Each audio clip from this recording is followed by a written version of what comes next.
Yo, magandang buhay mga Lodi Bells at welcome back sa Luna Tattoo Studio in Nueva Ecija.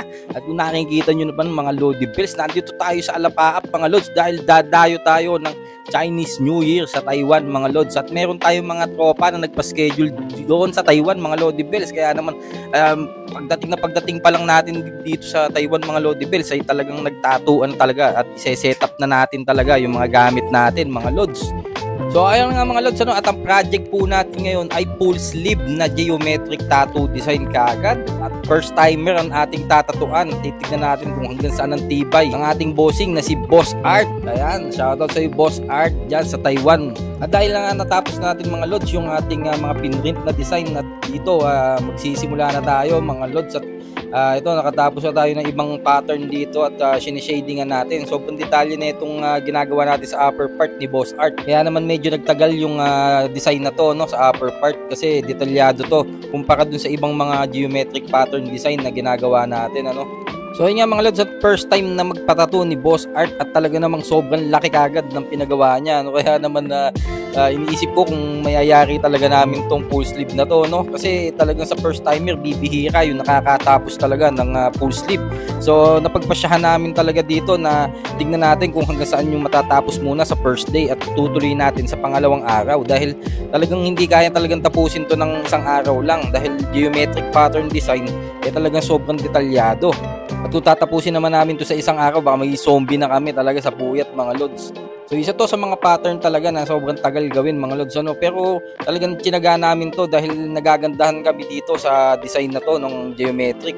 Kaya naman kahit matagal gawin, tinatsaga namin para mayari lang namin kagad to. So mga advice ko lang sa mga tattoo clients na papatato ng ganito na isang full sleeve na kukunin lang siya ng 2 araw, ay maipapayo ko lang sa inyo mga Lods na talagang i-condition nyo yung katawan nyo mga Lods dahil talagang sobrang sakit talaga pagka first timer mo tapos magpapatato ka ng ganito kalaki. Kaya talaga naman kailangan na naka-mindset kayo yung pain talagang kakayanin nyo mga Lods. Bali ang tira namin dito mga Lods ay lalagyan namin ng mandala pattern sa bandang upper part.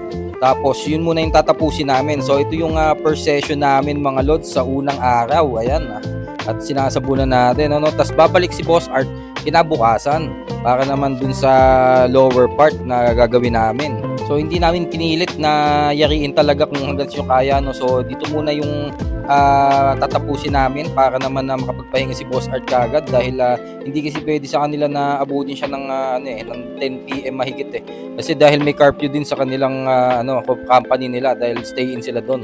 So yun nga mga Lods, at dito ay Chinese New Year ngayon, kaya walang ganong pasok yung mga OFW dito sa Taiwan mga Lods. Kaya naman dito sila na kumuha ng pagkakataon na maisagawa yung paglilibot nila at pakikipagkita sa mga girlfriend, boyfriend nila. Ayan, dahil 1 week ngang walang pasok, ayan, makakapaglibot-libot sila. So yun, kasama ko nga pala natin to, sila Lawrence Lampaya at pati na si Padiloyd Lampaya dito sa Taiwan mga Lods, dahil sila naman talaga lagi nating kasama tuwing dumadayo tayo dito at mag-Chinese New Year at maglilibot. Ayan, syempre kasama na rin natin yung mga nagpapaschedule natin mga tropa, tinatatuan natin dito sa Taiwan. So dito kami sa Hsinchu nito. At susunod na balik naman uli namin sa Taiwan ay baka sa Taichung naman kami lumapag mga Lods. So sa mga taga Taichung dyan, mag-ready na kayo, magpa-schedule na kayo para sa ating tattoo session. So dito nakabalik na nga pala si Boss Art dito second day. So ginagawa na natin yung lower part ng kanyang geometric full sleeve tattoo project.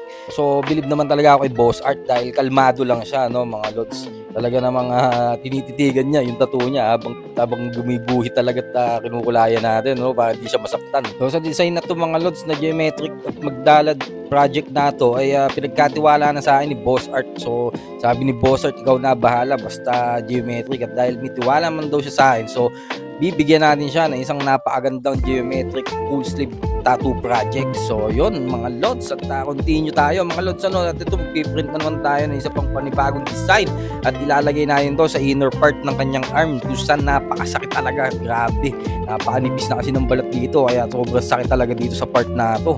Habang kami naman lamig na lamig talaga. Kung nakikita nyo naman mga Lods, naka-jacket kami habang nagtatato dahil talagang maabot ng 9 degrees Celsius dito kapag Chinese New Year. So ito na nga pala ang ating finished tattoo project. Ayan, ang geometric mandala tattoo project ni Boss Art. So ayun, maraming salamat sa tiwala, Boss Art. Ayan ang picture namin nilapad de. So shoutout nga pala sa mga gusto magpatattoo, Luna Tattoo Studio in Nueva Ecija. Shoutout na rin sa ating mga sponsors, also Tattoo Supplies, Dotnak Needle Cartridges, Artec Ink, Gecko Tattoo Products, pati na ang ating product na Dr. Glide. Hanggang sa susunod na videos, babush!